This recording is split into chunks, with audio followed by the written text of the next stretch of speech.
save it. And you'll see here that there's a failed prop type, so it lets us know that we passed in the wrong type. And then let's maybe get rid of this name here, which is required. We'll save it, and we'll see that the prop name is marked as required, but its value is undefined. So prop types are a great way to help us to know when the requirements of a component is not being fulfilled correctly by the props that we're passing in. With prop types, there's a lot of different options that we can use. If we had an object, we can say prop types.shape, and then we can define the shape of what we're passing in, or we can say prop types.array of, and then we can define what the array should look like. We can also do prop types.any to say that any kind of prop is acceptable. Next, default props. We can also set default props for a component by defining a constant here called default props. And let's say we want to set the default name to default name of app. And then let's add it down here. My component.default props equals default props. And then let's save it. So now, even though we're not passing in a name from our app.js file here, remember we deleted that, we set the default name prop to be default name of app, and it's showing up here now. So default props are just a great way to define the default settings of a particular component. Next, we can also update our props. So let's get rid of this top part here and just have our component here. And let's say that our name, let's change it to initial name. And let's change this title back to something that is correct. Let's just say initial title. And let's actually make these our initial state. So we'll say title is initial title. And then name is initial name. And let's actually make these props the state. So we'll say this is going to be this.state.name. And down here, it's going to be this.state.title. And now what we're going to do is on click, we're going to set the state to new app title. And then the name is going to be new app name. This is very similar to what we did with this.setState earlier, except now we're basically updating the props of another component. So when we click on the click me here, remember we have this on click handler here, it's going to change the props of my component. So let's try that out. I click on click me, and these now change to new app title and new app name. So when the props of a component changes, the component will automatically figure out the minimum amount of change that it needs to do to update the display of the component.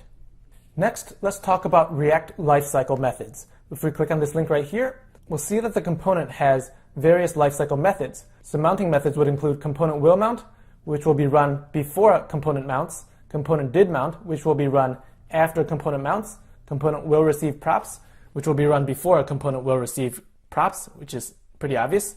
Should component update, basically should the component update based upon the new props and the new state that it's receiving.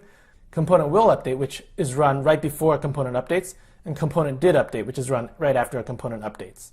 So let's make this smaller again, and let's test out some of these. So let's say up here, let's create a component did mount, or component will mount. Actually, let's just write in both of them, component will mount, and this doesn't take any arguments, and a component will mount, and a component did mount right here. And let's just log out what happens in them. We should expect that the will mount will log out before the did mount. So let's say will mount, and then did mount.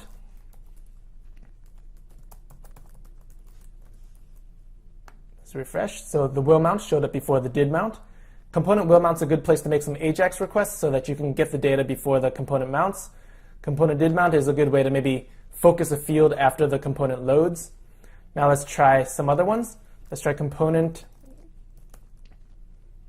will update. And component will update and component did update, they have two parameters. Component will update will take in next props and next state. So let's console log out those. Let's console log out this.props, this.state, next props, and next state.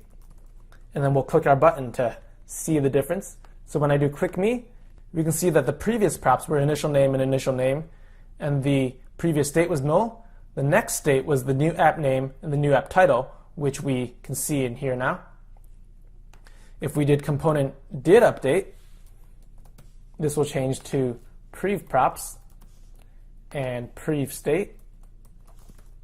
So let's change these. Prev. Let's just try the same thing. It should be flipped around now. So we can see that the props are now new app name and new app title, and the previous props were initial name and initial name. The other lifecycle methods are basically what the title says, so you can play around with those also. Should component update will return a Boolean. Let's just try that out really quickly. So should component update. And this will also take in next props and next state, but we're not actually going to use them. Let's just return false. So basically whatever happens, our component is not going to update. So now if we click on this click me here, it will not actually update. But if we return true, then we click on the click me, it will allow it to update. Next, let's talk about controlled and uncontrolled inputs. Uncontrolled inputs are basically just like regular inputs. You give them a initial,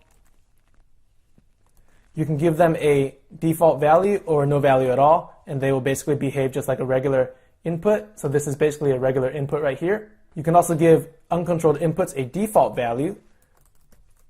So let's say name, and basically it'll start off as name, and it won't be controlled at all. You can edit it, and it's basically free, whatever you type in here. On the other hand, controlled inputs are inputs where you control every aspect of the value and what happens with it. So let's say we give this a value of name. You're going to get a warning down here because when you give a value prop, you also need an onChange handler so that you can actually control what this value is. You'll see here that if I try to type something in here, it won't change because I've hard-coded the value to be name. So I'm typing in this box and nothing is changing because this value is hard-coded to be name. So the way that we can control an input is, let's set this name to, let's keep it as initial name. And then let's just get rid of this title here. And then let's set this value to this.state.name. And then let's multi-line this just to make it a little bit cleaner. And then let's add in an onChange handler, which is what it's asking for. And we'll say this dot, let's just give it a different method name just to show that we don't have to name it exactly what the method, we don't have to name it exactly what this is. Let's say this dot update name. And we'll need to bind it up here since we're going to be using this dot set state in here. So update name, we'll change this to update name. And then basically when we type, we're going to get the event here, and we're going to set state, and we're going to set the new name to the new value in the input. So we'll say the new name is going to be event.target.value, which is going to be the value of the input. So now when we type, every time we type, it's going to be updating the state, it's going to be changing this name, and this name is going to be fed back into this input down here. Controlled inputs are useful for forms where you need to keep track of every input in the form. You can also control text boxes. So let's say we have a type equals checkbox. So here let's say checked is equal to true. And we'll change this to checked, this.state.checked. Save it. So we'll see that that starts off as checked. And when we click it, nothing happens because this is controlled as checked. If we made it default checked, we would indeed be able to change it because it is no longer controlled. So here you can see that I can actually uncheck it. But let's move this back to checked and make it controlled. And then now on change, let's say this update check, update check. We'll say get rid of this event here. We could make this event.target.checked, but let's just say checked will be the opposite of what it previously was. So the opposite of this.state.checked. Let's try it out now. Now you can see that we're able to indeed check and uncheck this checkbox. You should use controlled inputs when you want finer grained control of the inputs that you're using. Next, let's talk about some strategies for rendering that might make your code a little bit cleaner. So let's say here we just have a regular title, an h1 title. And we want to decide whether we want to render this title or not. So let's say we have a state here, should render title. And let's say it's false. So some strategies that we can use are we can say, we can have a render title method up here. We can say if this.state that should, so basically if we should not render the title, we return null. And this is a common pattern that we use to show that we don't want to render anything. Otherwise, if we should render the title, we'll return the h1 here. And then here, we can put it in our single curly braces to put in JavaScript logic.